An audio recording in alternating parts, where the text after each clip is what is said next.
against this background that the corps, Amotekun Corps that I superintend over, also moves out to ensure that lives and properties of residents of the state are kept intact by the grace of God and the efforts of all security agencies in the state. A couple of months back, we had research on the social minions. So we've been taking them back. Some of them with criminal tendencies have been prosecuted.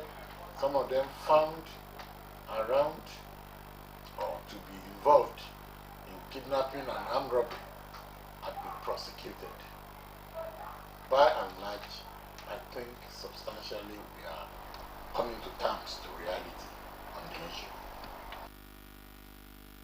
Now, one of the issues that has generated controversies, because of its link to many arts, crimes, and criminalities, like you mentioned earlier, is the commercial motorcycle riders, popularly called Okada. The fact that some states banned their operation, which led to the influx of these riders into other states, Ondo State included, could lead to an increase in the security risk in such states. How have you managed that situation so far? A couple of weeks ago, just immediately after Lagos State banned the use of Okada, our border patrol team were able to ward off over 500 from Ore axis alone of these Okada riders that are leaving Lagos and coming to stay. Of course, some of them found their way into the state, but we are trying to find out who they are, and if they are not registered with the state government, we are making efforts to eject them, especially all of them that operate beyond 6 p.m. in the evening. You'll agree that most of these nefarious activities takes place in the nights, and it is these faceless Okada riders, especially those coming in to infiltrate the one in the state, that carries out a lot of these kidnapping and robbery activities using Okada either to get away or to get to the scene of the crime. The federal government some time ago, I think, said it is considering a nationwide ban on commercial motorcycles, the Okada riders, as well as mining activities in a bid to stem the rising insecurity across the country. However, I know the Ondo State Internal Revenue boss, Mr. Tolu Adegbe, once on this program acknowledged the contributions of these riders to the state's internally generated revenue. Do you ever see a situation of total ban of commercial motorcycle operations in Ondo State? Well, I agree that there could be some source of revenue to the state, but when you compare the advantages vis-a-vis the revenue and lives and properties that are destroyed by these Okada riders, I think the disadvantages of allowing them far outweigh that of the benefits. And coming on to the issue of total ban, well, I think the federal government will have to give a replacement. If you look at Lagos State, for instance, they brought in buses, which is an alternative to some of the routes where these Okada are banned. So in Ondo State, for instance, why we are not considering total ban for now is because the government had not been able to put in place an option, alternative means of transportation of people going to their businesses, going to their work, because at the end of the day, it has to be balanced such that people can still go to their places of work and be safe. That's why we felt that an Okada man that had worked for 12 hours for a normal human being is okay. Okay, let's talk a bit more about the 6 p.m. to 6 a.m. ban. How feasible is this ban, knowing full well that there are some areas, where neither taxis nor buses access, and these commercial motorcycles are the main means of transportation? Honestly, you cannot have your cake and eat it. It's either you want good security or you want to risk your life. And like I said, the advantage of one outweighs the disadvantage of the other. So in such places, then you have to you have to get back home before 6 p.m. Or you want to face the wrath of kidnapper. If you've ever seen anybody that have been kidnapped, most of them don't come back alive. Some of them who comes back alive already have psychological problems and they don't get over it in a hurry. So honestly, the effects is better imagined. So I So think, it's and better to you stay know that alive. even as strict as the law banning Okada in the night is, we still give allowance for those on essential duties, security operatives, medical operatives, and anybody that can adequately justify or is cleared as to the reason why it could be out after a 6 p.m. ban. Many residents of Ondo State may actually say this is not the first time this order of 6 p.m. to 6 a.m. ban of Okada operations is being given in the state. But before we know it, people return to, to business as usual. What's different about this particular order this time around? Yes, the situation is we got to a point where we are gradually drifting back to very terrible security situation in the state, and we didn't want it to get to that. From our own end, we find out that in the last 2 weeks, when we've been very strict on this use of Okada, we found out that the crime rate in the state had terribly reduced by more than 80%, which is incredible. Okay, it's a known fact that Nigerians flout almost every, if not all, laws put in place. So it's not a function of we have laws or don't have laws, but implementation and making sure that people comply with these laws are usually is usually the issue. Uh, what structures and processes have you put in place to ensure compliance this time around? Well, initially, we said that they should be fined token amount, but we found out that we are just recycling these criminals. You fine them 10,000 naira, they pay to the Board of Internal Revenue. The 10,000 naira on Monday, by Wednesday, they commit the same crime. It is against this background that the government decided that all impounded motorcycles and Okada now will not be released to owners again. So what will happen to them? They will probably be crushed or burnt, or I don't know. For now, the government says it should be impounded. That's the decision. From your experience so far, what are the possible factors responsible for this non-compliance, to this particular directive at this time?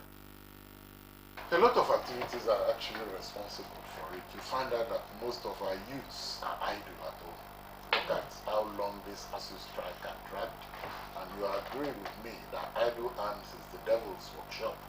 Most of them, you find them in different criminal activities, and peer group is another reason why a lot of this. And I also trace a lot of these bad things to failure of parenthood cares. A lot of parents don't even know how their children and what survive. And you find majority of them that have even traversed the 4 walls of the university as a graduate is coming out 2-3 years, there is no job. So I think job creation is going to be one of the major things that can reduce criminal activities in the society. Perhaps as a result of this particular factor too, there are allegations that security agencies across board are complicit in this non-compliance. What say you? We've never recorded any of such in the Amotekun call. I can say that nobody, once you are arrested, and the bikes are impounded, except if you can prove that you are on essential duty at that time. Now, the reality is that your ability to effectively enforce this ban of operations of commercial motorcyclists from 6 p.m. to 6 a.m. will go a long way to determine how residents will obey directives of government in the future.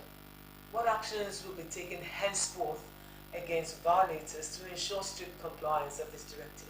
We already have the directives of the government to start prosecuting them. Okay. Right now, what we do is to adjoin it. Yes. Initially, it was the Southwest governors. Later on, the entire South governors bought into the idea of state policing being the panacea, and now the Northern governors have joined. All of us cannot be wrong at the same time. And I think one of the best things that this administration can put in place to put a stop, check to the problem of insecurity in Nigeria is putting the state policing in place. Finally, before I let you go, Chief Adetunji Adeleye, I'd like you to let us in on your plans to stem a surge of crime and criminality, knowing that we are approaching the end of the year, and then, of course, towards the 2023 general elections. Thank you very much. You recall that a couple of weeks ago, the government of Arakuni Oluwarotimi Odunayo Akeredolu graciously provided 50 patrol vans for all security agencies in the state. At that time, the Nigerian Army, the Civil Defense, the DSS, and the police benefited. And of course, Amotekun Corps equally benefited. On the side of Amotekun Corps, in preparation for the Ember Month patrol, we have distributed these vehicles to the 18 local governments in the state to commence massive patrols on 24-hour basis on all major roads and creams. They equally provided bikes, and these bikes are being used for patrol activities, intelligence services, even in the forests. So as we are working in the forest to ensure that we put a check to the proliferation of the forest by criminals, we are also ensuring that within the urban setup that criminals don't have a field day. So these are all the preparations we are putting in place towards commencing our full Ember Month patrol that is going to start by the end of October in the state. But right now, all security agencies in the state are gathering momentum to ensure that the Ember Months and the campaign periods are crime-free. In the last 30 minutes or thereabouts, I have been speaking with the Special Advisor on Security to Ondo State Governor and the Corps Commandant, Amotekun Corps Chief Adetunji Adeleye. Thank you for being my lead discussant on this issue. That's the first segment of this program. Do join me again after the news update for our panel session. Please stay with us.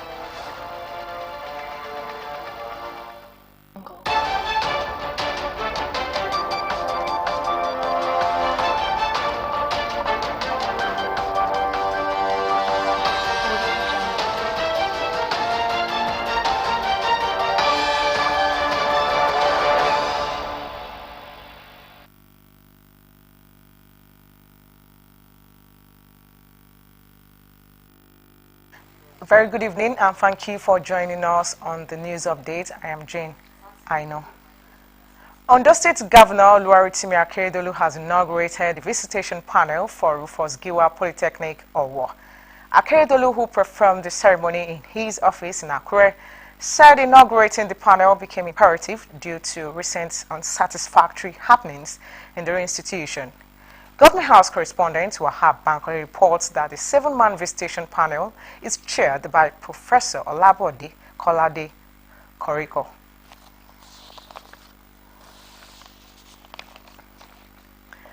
The monthly environmental sanitation for September will hold tomorrow between 7 and 10 a.m. in Ondo State.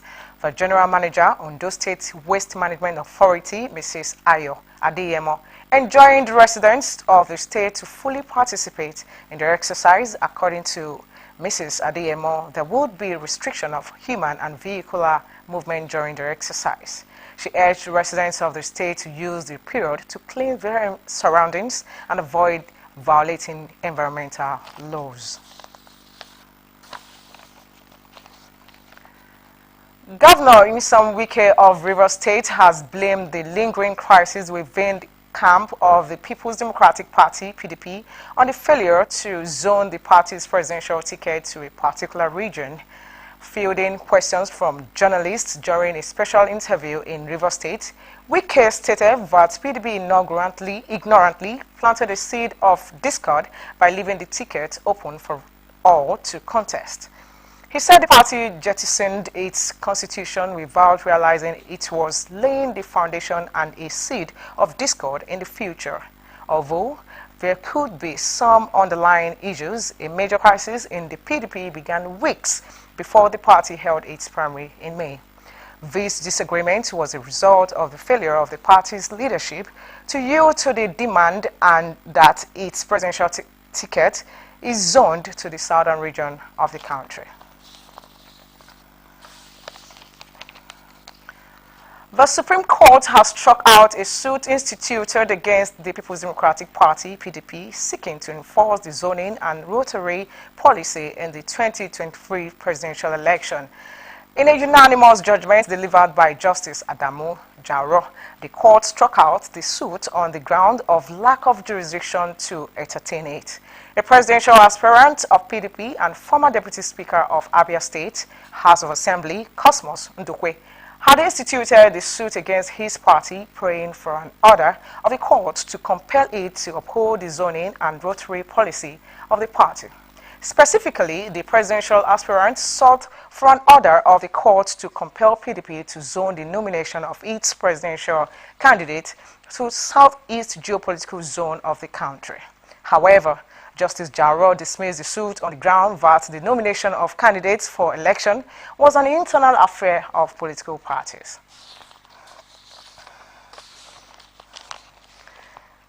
In the meantime, human rights activist Femi Falana has expressed displeasure at the federal government's refusal to honor its agreement signed in 2009 to revitalize the public tertiary institution, but was willing to increase the fuel subsidy.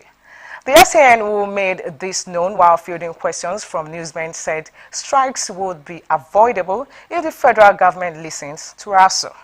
The federal government had been in disagreement with the striking university body, leading to the industrial court ordering the lecturers to return to the classroom. Despite Justice Polycarp Human's ruling, ASU's president, Professor Victor Shodeke, was adamant that the lecturers won't back down and would appeal the injunction. And that's it on the news update. Thank you for watching. Good evening.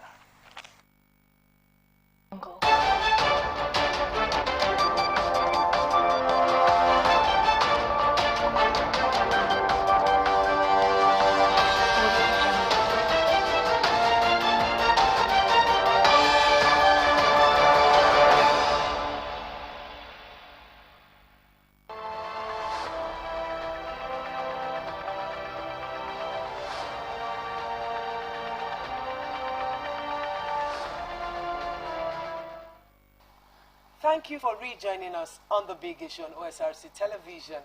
Our focus this week is the 6 p.m. to 6 a.m. ban on commercial motorcycle operations in Ondo State. And our lead discussant, who is the special advisor on security to Governor Oluwarotimi Akeredolu, and of course he doubles as the Ondo State Corps Commandant of Amotekun Corps here in Ondo State. Joining me now for the panel session, I have with me a journalist and public affairs commentator, Babatoko. Thank you very much for being here once again. Thanks for having me once again. Once again, thank you so much for always being here. And then also I have a university don as well as a journalist who's also a public affairs commentator, Dr. Gbenga Abimbola. Thank you for being here. It is my pleasure. But before we go into the panel session, let's take a look at this report on this ban, and we'll be right back after that.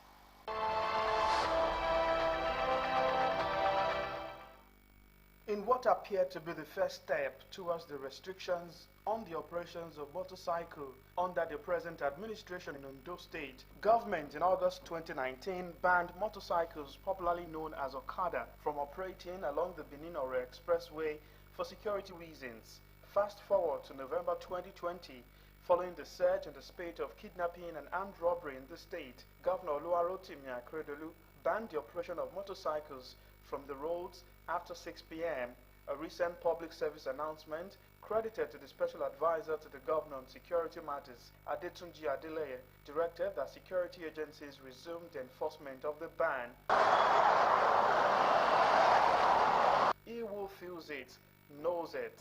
And that's the situation of motorcycle riders and some residents who commend the move but lament its consequences. It has not really been easy, but one needs to obey the law of the land. You know, you see in the evening, that is where you see passenger comes out a lot. That is in the evening, that is when you see Okada make more money in the evening. In some areas where there are bad eggs, so in the midst of the bike riders, Okada operators, so I think the 6 to 6 would prevent the bad eggs. From 6 to 6, it's not bad. It's not bad, it's good. Because of all this robbery of a thing, it's not bad at all. There's no bosses in town. So, of concern, however, to some individuals is the level of enforcement of this government's directive. I say that Monday, Tuesday, hot. I say hot well. Since that Monday, I know say don't go down small, but I know say na Nigeria law, that's how they be. If you start any law now, you go out, but some minutes, some hours, or some months, they go down. But that one, they for government hands. The clock says it's 7:30 p.m. already, and that's clearly 1 hour, 30 minutes after the stipulated time for the commencement of the ban on operations of Okada in Ondo State. But what we see outside now is, aside from the relative reduction in the number of motorcycles on the road, it's still clearly a free movement for those outside. More worrisome in the night activities of these motorcycle operators is the widespread lack of a means of identification. This reporter spoke to one of the night riders. Ordinarily, we're supposed to go inside, we're supposed to close by 6 o'clock. But due to situation of things, feedings and so many things, children's school fees and so many things, well, we can't do that. So that is the reason. Have you been accosted by security agencies at all? I can see security agencies so many places, but they haven't stopped me. Amotekun Commander Adetunji Adeleye re-emphasized government's commitment to protection of residents of the state. What we are doing is as reasonable. You see, it's a civil society. You don't just shoot at Okada men. We are trying, one, to educate them on the need to comply for their own lives, for their own good, and those that we are able to apprehend, we apprehend. By the time we start pursuing them, you find out that some of them will have accidents, and they'll start saying that security operatives make them to have accidents. Though residents are in tune with the ban placed on the operations of Okada in the state, those who cannot hitherto do without this means of movement are hopeful that government will prefer solutions.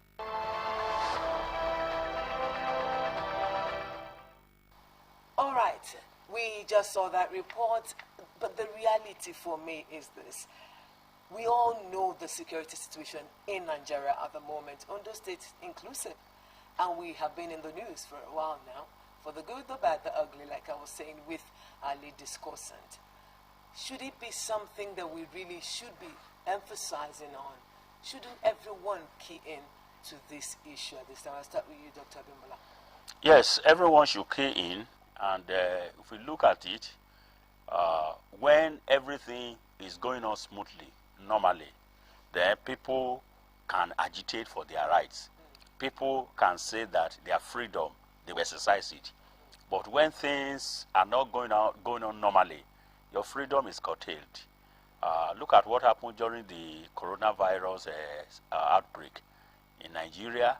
You see that from the federal government to the state to the local governments, there was a period of time, partial lockdown, complete lockdown, total lockdown, and back to partial lockdown before the different kinds of lockdowns. And many people could not even do any work because somebody who is selling rice, can he sell at home?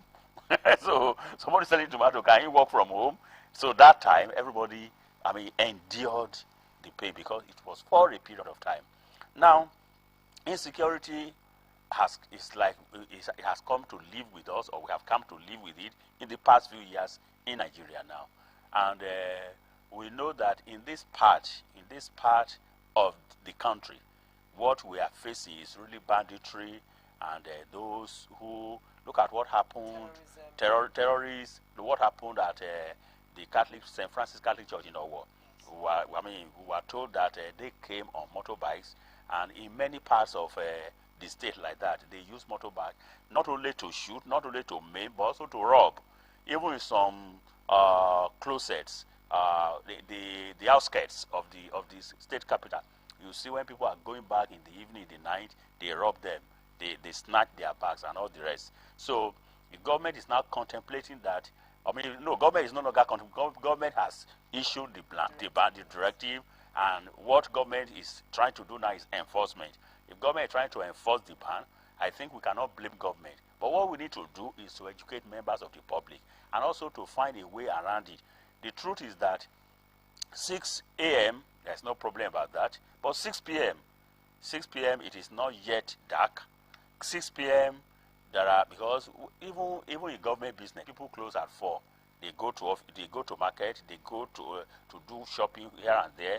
Then people go to churches, evening services. Yes, civil service work, of course, they go back to their own work. Yet, and some people who are self-employed, they don't close until around 7 or whatever. So that means you are forcing them to close early or to go home early. And those who want to go to churches, to mosques, to one places or the other. Some places you are telling them that they cannot. That's not what government is saying. Government is saying, if you can't help it, ensure you're back home. If you have other means of movement, we have the taxis, we have, the keke. Yes. You can't use those to go about your business. We know, but if you take a look at the configuration, the landscape, there are some places that, except if you have your own personal car, you can't, your taxis don't ply those routes. You can't have taxis there. And there are some places where you also can't just go, except, some roads that cannot be navigated except through this Okada. So that is why, if the ban is from 7 p.m., for example, maybe from 7 p.m. to 6 a.m. or 6:30 a.m., at least, that 1 hour is much for people to still work. But all the same, whether 1 hour or no 1 hour, we still believe that we should adjust. Because if we adjust, it is for our own benefit. Exactly, because I love the fact that you mentioned that in the year 2020, when we were hit by the coronavirus, we had to adjust. We had to live with it. We had to, curtail our movement. We had a lot of, although we know all that came around about that, families and all of that. But people had to adjust. And shouldn't that be what we're saying at this point as well? Because if you're saying, as you're out there, you're at risk. Your life is at risk. And the governor is saying, let's keep everyone safe. And just for this short while, until we get things properly, running back in shape, that we must adjust. Let me just say this, that if you look at the kidnappings that has taken place, they didn't take place within the town. They took place along the routes. The late Olufon, the trailer Dewusi, was killed along Ifon Road. It was done in the but I beg to disagree, because it's not that Many a times on this program, both of you have always opined that Nigerians don't obey laws. So I'm not sure it's a function of the timing or that 1 hour difference. Okay. Because many a times we have these laws in place and yet they are flouted. Okay, please, may I come in here? Now, if you say people don't obey laws, you will ask for the reasons. But before we go there, now, I don't know whether the government, before this directive was issued, maybe government had carried along the Okada Riders Association, because they are the direct, they are the direct victims. There's no association now. There is no association now. Yes. Okay. Now, do you know that of all the states of the federation, Ondo State is one of the states where Okada riders are highly organized. Yes. It's one of the states. We give it to this government. There's no, in fact, there is little or no Okada rider that is not registered. In some other states, anybody is a free word, anybody just plows. But we also have people who are doing commercial services who are not, but they are doing it illegally. I think that government should go after them first. That's number one. Now, you now ask me, you say people don't want to obey the law. It's not because of the timing. Timing is a major factor. How is timing a major factor? The issue is that if you had called these people together, they would have discussed with you that, please, this time, for crying out loud, 6 o'clock to 7 o'clock, any moment from 4 to around 7 is the peak period for their business. That is the period people will be returning home. But some people don't leave their market stores, some people don't leave their artisan shops until 6:37.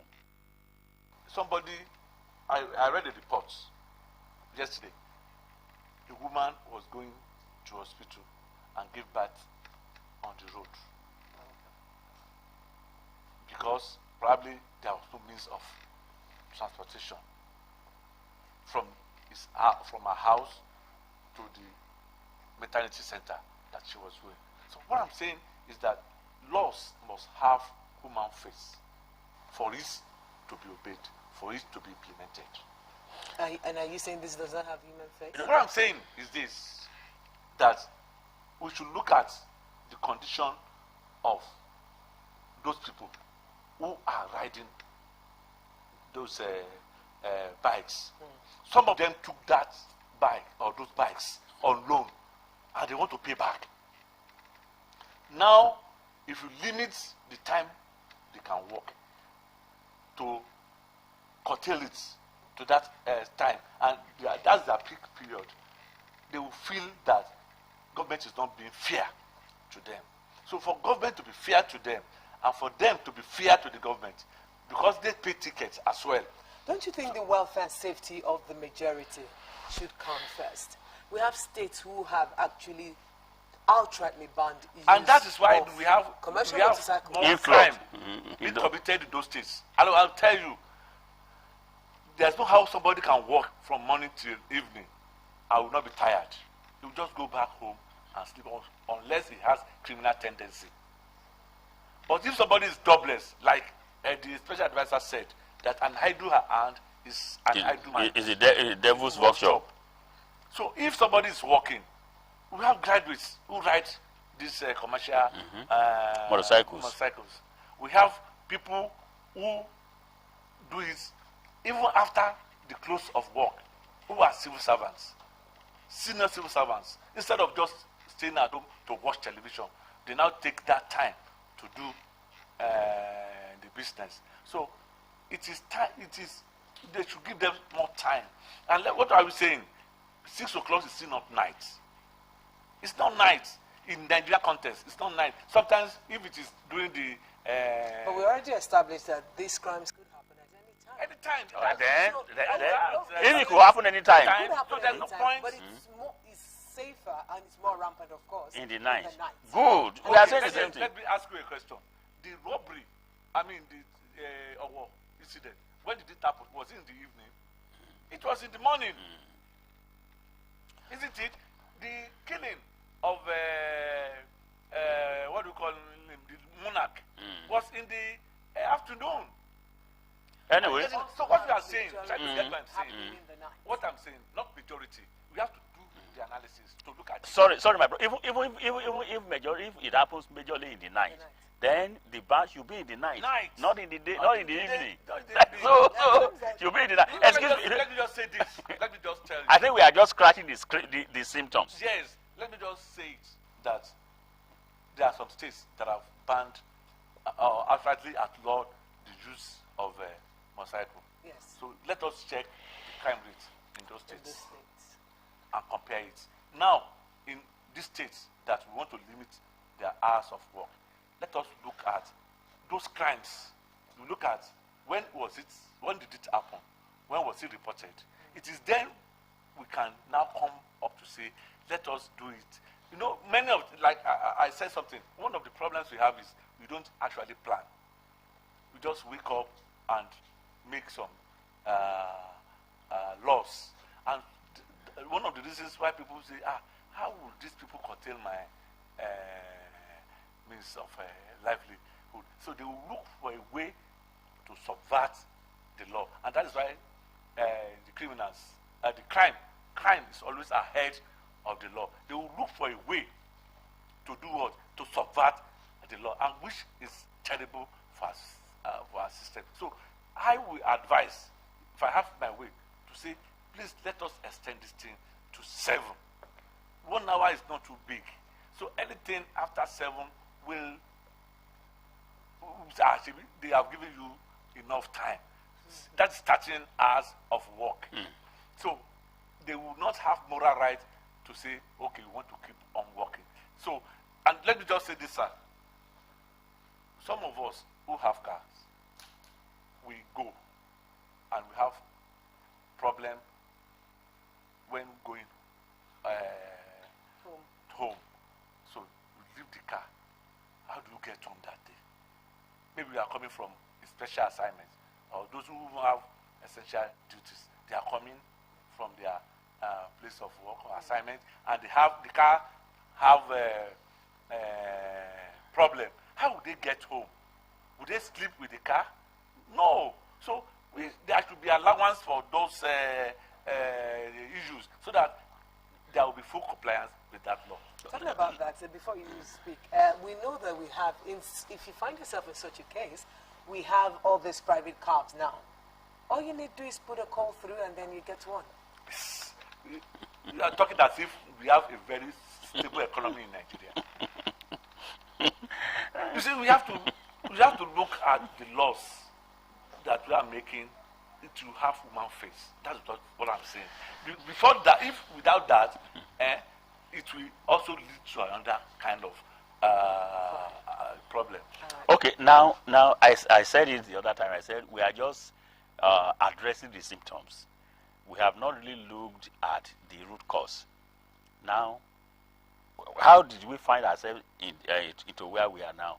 It is because government had failed many years back. Not just the current government. Succeeding governments in Nigeria have failed to address the real issues in Nigeria.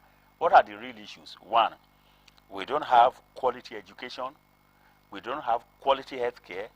We don't have energy is not running. Up to now, we are still running less than 5,000, 6,000 megawatts. But sometimes it drops to as low as 3,000 megawatts. For over 200 million people, as you said, there won't be crime. Now, over the years, people have been impoverished. And that is why insecurity is on the rise. That is one.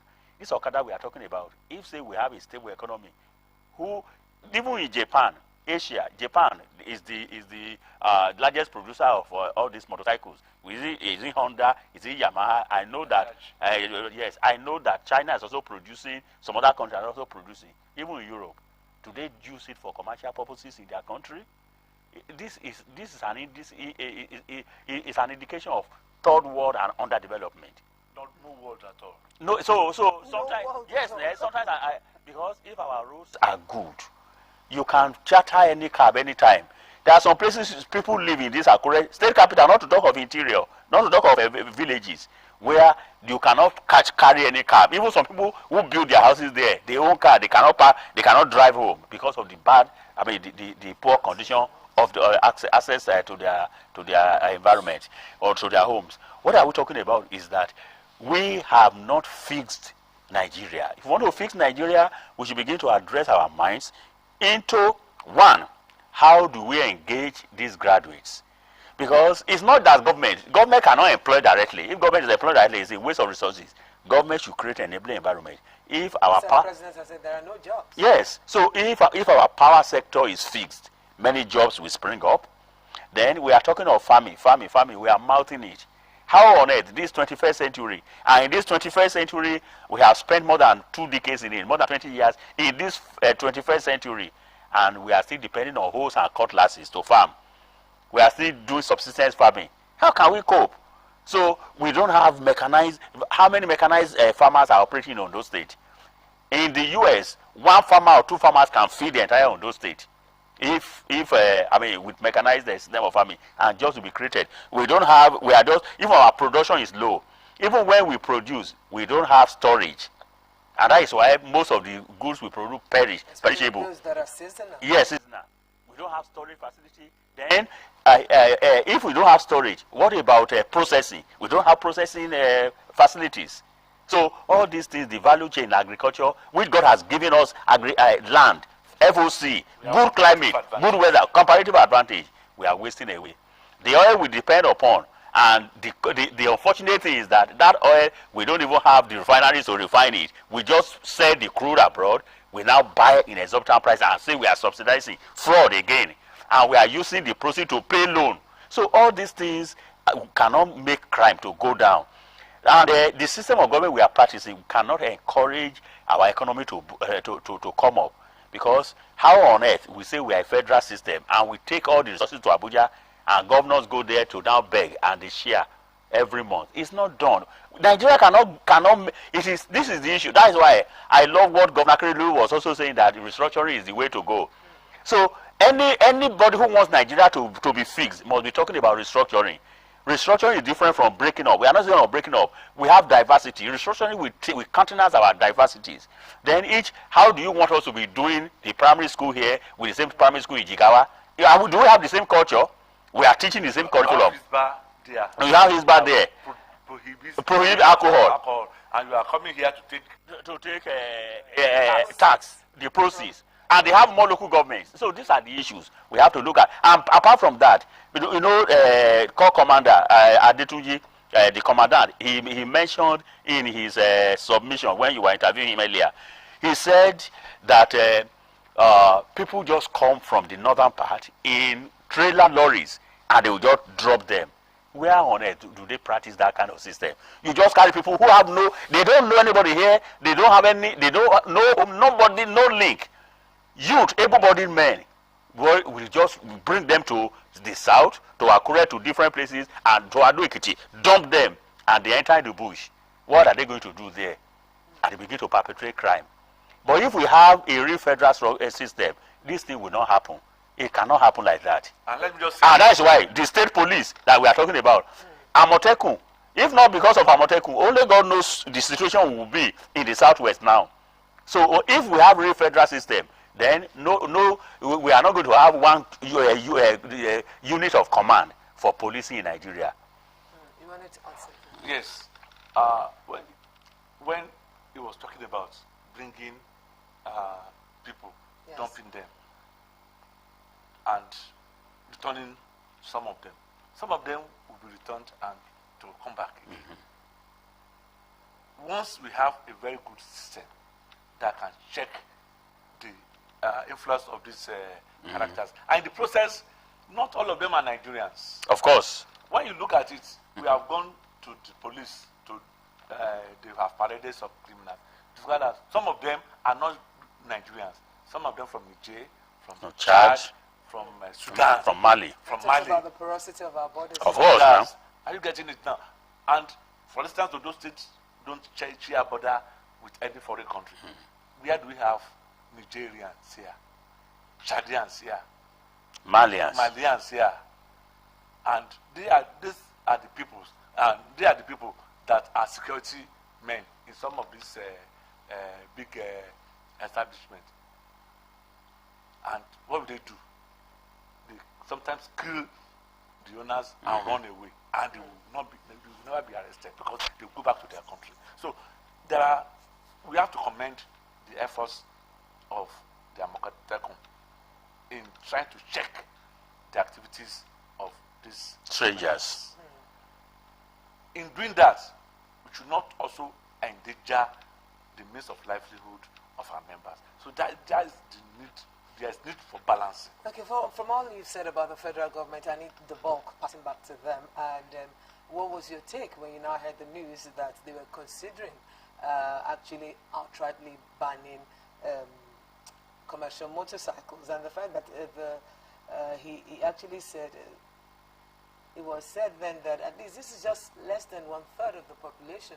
So if it has been found that many of the criminal acts have been perpetrated by them, why not just let them sacrifice and then for the good of all? No, excuse me, who? We should be able to, we should face it that not all Okada riders are criminals. That is so. Yes, so if we now begin to look at commercial motorcycle riders as if they are the ones perpetrating the crime, no. Even we that we own cars, some criminals can hijack our cars and use them to perpetrate crime. In fact, if the federal government goes ahead with that blanket ban, it will be disastrous. It will be a big disaster because already the federal government is unable to curtail the insecurity in the land. So the level will even rise. Because you can say that in Abuja, even in Abuja up to now, they have not really enforced it. Abuja, the federal capital, Abuja is the only city in Nigeria that has good roads, relatively. Yeah, I think they were considering. I'm not sure. Yes, because how do you want to ban Okada riders? There are many states of the federation, apart from Abuja, even in Lagos, there are some rural areas in Lagos that some people who go to their poultry, who go to their farms there, they still use Okada to go there. And they don't have one. They will still ask Okada to carry them and pay them. And you say you don't do a blanket ban in Nigeria. And that's why I said it the other time that we thank God for those say that we are more organized with Okada riders. Most states in the north, Kano, if you see Kano, on the streets of Kano, you will see that sometimes about 8 of them will be on the same lane, just like a swarm of bees. And many of them, they are not registered. They don't have any means of identification. And so you cannot, because here that we are organized, you can't compare us with a state where they don't have they don't have identification for the Okada riders. And we are talking about restructuring. Yes. Why should federal government give a blanket ban? Just make a law and expect to do it to comply. When we are getting resources, having revenue from them. Yes. So why do you have to do it? So sometimes I wonder what kind of federalism we say. No, it's a pseudo federal fake. I'm getting it now. Outright fake. Fake. To ban consumption of pomo. Means of livelihood of some people. No value. I'm just saying some of the things that... if you could be channeled to leather shoes, production of leather materials, would it actually be taken off of their table? Excuse me, sorry. If you are saying that you want to be using it for leather, do you know that the majority of Nigerians, they are poor? Those who are rich, they are not up to 20% of Nigerians. No, they only up to 10%. Then some people who are a bit, who can make ends meet, they are not up to 40%. Majority of Nigerians are poor. And this to the effect that majority of the people in Nigeria still depend on this pomo even though it's not proteinous, we know. Yes, at least psychologically, given psychology that at least they are eating something. They are not eating it empty. Now, and some people who even have the means, they are used to the taste. I know that some of us here now, we are used to that taste. And you just say that I should give up the taste like that. You have to provide alternative. In India, when Gandhi was saying that he wants to build, he wanted their textile industries to flourish. He said from so period, no foreign clothes, foreign fabrics will be imported. And he started from himself. He never had anything foreign. It was he said if we cannot produce what we wear in India, let us go naked. And it's now Our leaders Led that are by example. yeah, our leaders that are making the laws. They make all these laws. Their children are not in our universities. They don't patronize our universities in Nigeria. If they do, Osrc will not have passed 7 months, and they are still dilly-dallying. They don't patronize our health institutions. So ordinary headache, they go abroad to treat themselves. I mean, what are we talking about? We don't have leaders. We don't have government officials or elected looters, so to say, because once they are in government, anything that is local is not, they don't taste it. So if they want to ban pomo, they should also Okada. They should also ban foreign rice. They should be eating our local rice. No, wait now. There's already a ban. The ban is not effective. If you go to Katsina, Niamey, the rice comes in anyhow. Now, if they want to ban it, they should ban all these. Even there are some of them. They don't even drink our locally made wine here. How many wine do we even make? Here? All this foreign imported wine, they should ban it. They should lead by example that okay, we want to go our own, and I want to grow our economy. In fact, if you know how much Nigerians spend on buying things, both tangible and intangible, you weep for this country. Nigeria does not even produce toothpick. So it's as bad as that. So we are talking about our security. I don't want us to digress. Yes, so our security must be products of the society. We must make laws that reflect the realities on ground. Okay, now that this law has been in place, I know that you've spoken for them. You said that this is really their peak period, talking about 6 p.m. Yes. And that many believe that that is the time they can make ends meet, like you Just saw kindly, in that kindly report. shift it. However, Yes. as it is right now, 6 p.m. to 6 a.m., how do we get them to understand and work with government? Because they are doing all of this for our own, for the benefit of all. Well, that is why we are also appealing here that government should also consider them. That government, it is good. We cannot expect that when we are in this kind of situation that we want to have absolute freedom. No, we can't have it. Otherwise, government will be irresponsible by not taking any steps.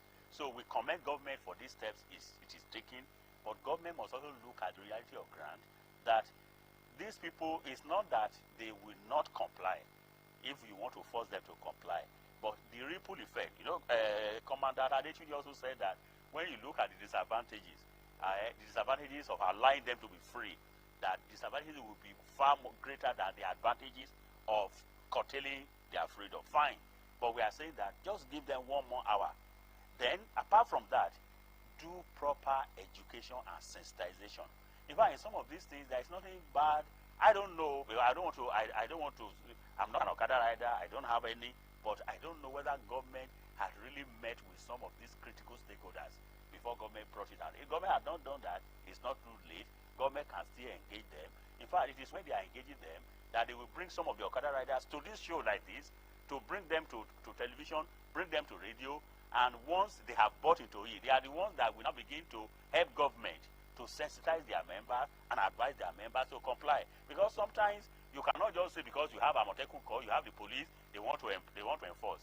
Sometimes there could be resistance. Yes. But if people are well sufficiently educated and persuaded, use public relations strategies to make them buy into it, they will willingly obey. And that is better for government than when you say you want to enforce and use force. Yes, like the chief corps commandant said, Chief Delay, he said that it's not that they can't chase them and arrest them, but that will they not be putting their lives at risk, and then any other thing could come out from that, and they don't want it to get to that point. So we must truly get them, like you said, reorientate them, let them understand, and help understand what government is trying to do in order to get us to the same destination. Let me just say that most of these riders have a designated place, like their park or garage, where they stay. So and that they don't go beyond certain areas. We can limit their activities. Are you getting it now? Okay, from so time, please don't get to this area. So you that are going to, those who are going to far places, they will find their way to get to that point. And from that point, they cannot go. you know. Sorry, what he said is that some interior, some streets, that, okay, on major roads, on major streets, you can outlaw nobody. But some people, when they enter taxi and they get to the junction to their street, if they want to trek 30 minutes, they are not yet there. And they may be carrying loads. Until Governor Akeredolu's government tarred the road to Okada axis like that, it was difficult. Even for vehicles. For vehicles. Yeah, I had done that for that area. And because of that, people now move towards that area to live and to many other places. But there are many areas. You know, when we were going, there was no commercial. Of course, now. Because people live very close to the major roads. To the major road. But now, there are no houses in the town. People now live in the far interior. And how do they get? There are no houses in the town, or they're all occupied? No, what I'm saying. The population explosion. Yes. He's not talking about population explosion. Along Koimeko Road to Obadeshida, people live there. They are all now shops. Arakale, people lived there. But they are now shops. So that's what I'm saying. So people have, those who are living there have moved to the interior. That's what I'm saying. Not that people, there are no houses there. So people don't live around town again. They live in far interior. So, and they should consider those people.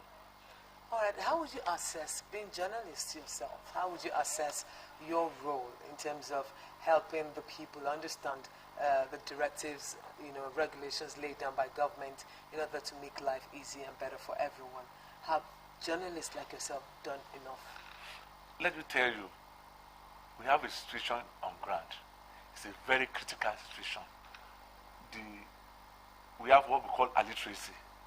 That is ability to read and write, but not willing to read again. So sometimes you write beautiful things. People just see the headline and move on. And like they say, if you want to hide something from a black man, put it in a book. Yes. One of the problems that we are having as journalists. Then this upsurge of fake news is also limiting the job of journalists. Not to talk of social media, or don't let me use social media, new media. People just want to glance through. You see many people just dump materials on these platforms. Uncensored. And people will just say it is. Just go up there and pick. So sometimes we now have platform journalists. So they have actually destroyed. They are actually destroying the job of professional journalists. Now the professionals, do you think you? That's what I'm saying. That whatever your effort, because those people are a majority. They are a majority. So whatever you are doing as professional journalists, those unconscious, uncensored people are making it difficult. And the efforts can multiply. For instance, if I write 2 stories about Ondo State in newspaper today, maybe you hardly use 1 or 2. What happens? Other states will take this rest pages from us. But those uncensored people put anything anywhere. Put it on WhatsApp, put it on LinkedIn, put it on Telegram. Faster. They are faster everywhere. That is why I'm of the opinion that government should make a law to censor some of the activities of these people. Don't you think that would be gagging the media? Like not the gagging, that's what I'm saying. It's not the media. Don't use the word media. Excuse me. They are not trained. For instance, somebody will just put somebody. Let me just tell you one thing. Maybe I shouldn't even say it. Maybe I'll just say it. Somebody was on live program, phone-in program, and just said that a person had committed suicide. He said he phoned. It's a phone-in program. Okay, a caller. Said so person has committed suicide, and it's a top person. We just had it. Every journalist ran To the same. to the scene, and the person alone, nothing. The man just left his office, and when we now found out what actually happened, it we just saw a headline of a commissioner in, and it was an old story. This forwarded messages, a message that was just forwarded, and that message was about maybe 4 or 5 years ago, and the person that just saw it just it is. And that happens many times. So We don't confirm when it happened, if it's recent or not. We just begin forwarding. Share. So we have a big problem, and that is why I said, not that the government is trying to guard the media, it's trying to make citizens responsible to their actions. Yes, I wanted to say that we also owe a responsibility to educate people that they should be very, very careful in whatever they pick from the social media, because social media, they are houses without doors and windows. They are compounds without gates, without walls. And when you have a compound, there is no fence, there is no gate. Anything can come into your compound. Then when you now build a house in the compound, you don't have any door. Everywhere is open, no window. So both reptiles, both human folk, and whatever enemies can enter. Madmen can enter. So the implication of it is that majority of the things that are on the social media, the information there, majority of them are misleading. They are fabricated. They are outright falsehood. So what we should be telling people is that they should. I have something that I do, which I tell people that once you read any story on the social media, go to the site of conventional media in the social media, because newspapers, they have their own handles, social media handles, platforms. Radio, they have their yes, of course now. So newspapers now even have videos as evidence. So if you read any story, you read any issue, just go to any platform of a major newspaper or radio or television and check. If it is there, then it's most likely it is true. If it's not, because no conventional media will go and use a story that it has not verified, because there are gates. It will go through editing post, gatekeeping. But in social media, the person that is copying the lie is the overall.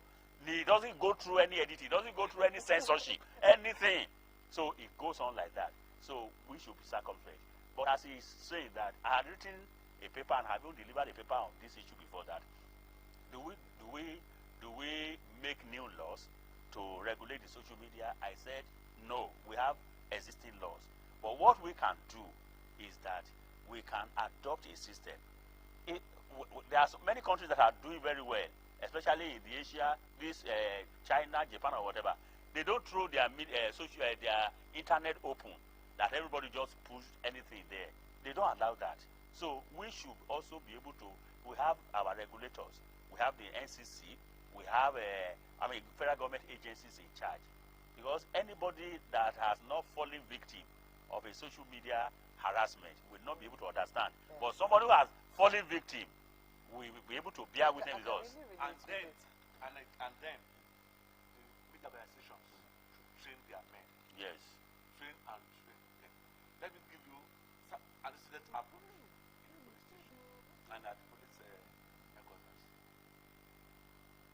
The police wanted to parade suspects. Okay. And you see, a person that called himself a journalist was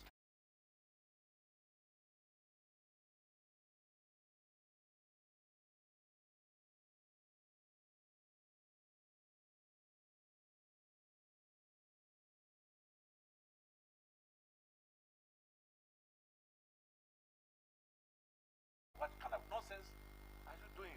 Are you trained at all? You know, went away. Said, I didn't know. And why do you see other journalists behaving the way you are behaving? And that kind of person will go ahead and write whatever he likes on social media. And people will take it like the truth. So we have a big problem. All right. So we journalists, we have a role to play. Exactly. by educating people that when government brings out a policy, we analyze it, we talk to government like we are doing here now. Yes. We are appealing to government that government should adjust. We are also appealing to people to comply, that for our own safety, for our own good, for our own security, there is no sacrifice too much if we want to really secure our society. If we must secure our society. Also, before I let you go, let's quickly talk about the end of the year is around the corner. Like, you know, he was also speaking on that. That's Chief Adetunji Adeleye. And the elections are also around the corner. These are periods where the rate of crime, the speed of crime really is on the increase. What would you suggest, you know, coupled with what he has said, that they're doing? What suggestions could you also offer to them, security agencies at this time? I will advise that he has said it anyway, that there is 24 hours patrol.